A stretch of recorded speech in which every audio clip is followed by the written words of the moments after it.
Faut-il aimer ou haïr Muawiyah ou Ali comme d'un côté Nasib, ceux qui détestent soi-disant la famille du prophète sallallahu alayhi wa sallam, ou ceux qui seraient considérés comme des Rafida, c'est-à-dire ceux qui font le takfir, l'excommunication des compagnons du prophète sallallahu alayhi wa sallam.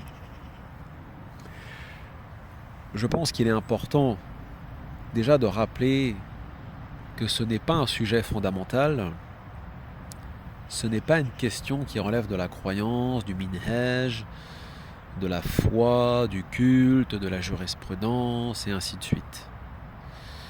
L'affaire, disons entre Yazid et Hussein, Muawiyah, Ali, la bataille du chameau, etc., n'est pas citée dans le Coran. L'islam est venu apporter une foi, un culte et une voie spirituelle et une loi révélée très courte par ailleurs aux humains, point. Des faits historiques sont mentionnés dans le Coran, l'histoire en partie de Moussa alayhi salam, de tel ou tel prophète, etc. Mais ce sont des faits historiques rappelés dans le cadre de la foi.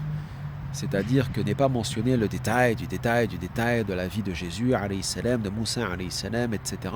parce que ce n'est pas le but de la révélation coranique. Le but de la révélation coranique par rapport à ces récits, c'est d'apporter, disons, un éclairage spirituel par rapport aux épreuves, par rapport aux efforts, par rapport à la foi et la spiritualité de ces prophètes et messagers, de ces envoyés d'Allah, face à la tyrannie, face à la maladie, face à la mort, face à leurs adversaires, aux aléas de la vie. Et c'est tout. Le Coran n'est pas la Bible. Le Coran ne vient pas relater en détail l'histoire des Quraysh ou des Hashimites, ça ne nous regarde pas. Ce n'est pas le but de la révélation divine. Le Coran est très clair, précis et en fin de compte très rationnel, même dans son irrationalité. C'est-à-dire que le Coran vient d'Allah Ta'ala, mais il n'est pas destiné à exprimer aux hommes l'histoire de l'humanité. Ce n'est pas un livre d'histoire. Et à rappeler des fondements qui ont été abandonnés par les anciennes communautés qui ont suivi des prophètes et des messagers, juifs, chrétiens, etc. Bon.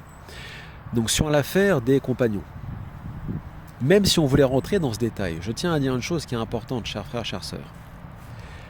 Concernant par exemple l'histoire ou la prétendue histoire attribuée à Muawiyah ou à Ali ibn Abu Talib, ou Yazid, ou Hussein, ou Al-Hassan, les enfants de Ali ibn Abu Talib, etc. Gardez à l'esprit que nous n'avons que des bribes. Nous n'avons que des bribes. Les sunnites défendent des récits faibles, les chiites défendent des récits faibles. Et dans ces milliards de récits qu'ils rapportent, on trouve littéralement tout et son contraire. Ibn Kathir, par exemple, l'imam al-Tabari rapporte des récits jugés sahih par certains, où Muawiyah aurait parlé en bien de Ali, où Muawiyah aurait pleuré à la mort de Ali. Puis d'autres récits sunnites, que certains considèrent aussi comme sahih ou pas sahih, disent le contraire, que Muawiyah maudissait Ali. Des récits chiites, très largement démontrent que Ali était maudit par Muawiyah, Yazid, les Omeyyades, etc. Mais des ayatollahs chiites plus réformistes, plus honnêtes vont dire plus de la moitié de ces récits sont faux, faibles, ils ne valent rien. Donc, in fine, qu'est-ce qu'on fait avec ça? L'histoire de la civilisation musulmane, c'est comme l'histoire du Moyen-Âge, en Europe, en Occident. On trouve tout et rien, tout et son contraire, et les 3/4 des faits qui sont rapportés ne sont que des récits. On en fait ce qu'on veut, on les prend, on les rejette. C'est comme dans le hadith. Il y a une poignée de hadiths sahih et la majorité ne valent rien. Et même parmi ces sahih, leur authenticité dépend de l'ijtihad, du muhaddis, du alim qui a travaillé sur cette science de jarh wa ta'dil, de la critique et de l'éloge des narrateurs, transmetteurs et ainsi de suite. Pour Cheikh Al-Albani, rahimahullah, tel hadith est authentique. Pour Cheikh Abu Ghudda, il n'est pas authentique. Pour Cheikh Al-Arnaout, il est authentique. Pour Cheikh Al-Roumairi, il n'est authentique, pas authentique, peu importe. Et tous se sont critiqués et rejetés. Si on prend le commentaire du Sahih Muslim par Nawawi, Nawawi critique tantôt les Malikites, les Hanafi, tous les ulama ont passé leur vie à se critiquer. Tous les historiens se sont critiqués.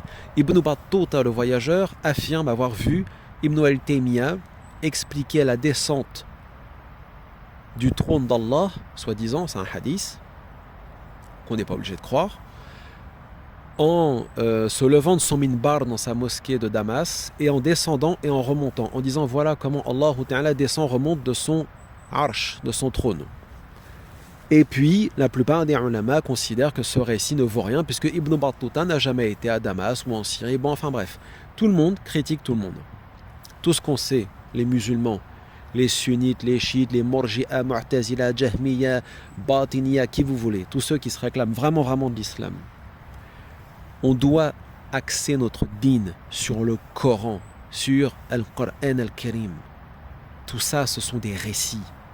On ne saura jamais s'ils sont authentiques. Et peut-être que même Yawm al-Qiyamah, le jour de la résurrection, on n'en sera absolument rien. Wallahu a'lam. Il ne nous est pas demandé de fouiner dans les poubelles de la prétendue histoire musulmane ici ou là pour voir si Muawiyah, Yazid ou... Non. Après, c'est vrai que ressort de l'histoire le fait que Muawiyah, Yazid et les Omeyyades ont été plus des tyrans que des démocrates, c'est évident. Ressort plus de l'histoire une notion notoirement admise, y compris même par les sunnites, que Muawiyah s'est imposé, a imposé son fils, et ça brise le califat et la notion de shura, de consultation, et que ça donne naissance à la royauté. Et tout ceci n'est pas l'islam, ce n'est pas le Coran, ce n'est pas la justice ordonnée par Allah Ta'ala, c'est contraire au tawhid. Mais pour le reste, je le répète, on trouve tout et son contraire. Donc c'est un sujet, les sunnites et les chiites doivent arrêter d'en parler et doivent parler réellement du cœur de ce din qu'est al-ayat, les signes d'Allah Tabaraka wa Ta'ala dans son Coran, dans son Furqan, dans son discernement, dans son kitab. Certains considèrent que Ali ibn Abu Talib est meilleur que Abu Bakr ou Omar. Il n'y a aucune preuve de ça. Certains considèrent que Fatima a eu un mauvais comportement avec Abu Bakr. C'est que des hadiths. Certains considèrent qu'Abu Bakr avait raison. C'est que des hadiths. Allah Ta'ala dans son Coran nous a parlé de As-Sabiqoun al-Awwaloun, en parlant des compagnons de façon générale, sans nous dire qui ils sont, sans nommer Abu Bakr ou Omar, etc. Allah Ta'ala ne se gêne pas, façon de parler, de citer les gens qu'il aime et qu'il considère important qu'il faut citer. Il l'a fait dans son Coran, en citant Moussa alayhi salam, Ishaq, Ibrahim, etc., ou Luqman qui n'est pas a priori un prophète pour la majorité des ulama, ou Maryam qui n'est pas considérée comme une prophétesse pour la majorité soi-disant des ulama. De la même façon qu'il ne s'est pas gêné pour citer des ennemis du prophète sallallahu alayhi wa sallam comme Abu Lahab. Bon. Mais concernant les compagnons, radiyallahu anhuma, voilà ce qui nous a été dit. Ils sont agréés et rentrés dans le détail de leur vie, de leurs actes, sont-ils bien ou pas, ou notre Uswatun Hasana, modèle, c'est Nabi sallallahu alayhi wa sallam. Ce n'est pas Abu Bakr ou Ali ou Hussein ou Yazid, même si dans l'absolu nous respectons toutes ces personnes, puisque on n'a pas de détails précis. Mais nous savons que les vrais compagnons du prophète alayhi salam étaient des hommes et des femmes, sahabi, il y a des compagnons aussi, il y en avait beaucoup, qui étaient des hommes et des femmes dont les caractéristiques étaient la piété, la sincérité, l'effort, la persévérance et le fait de défendre le digne du prophète alayhi salam. Et voilà ce que doivent faire les musulmans, tel que le Coran le décrit.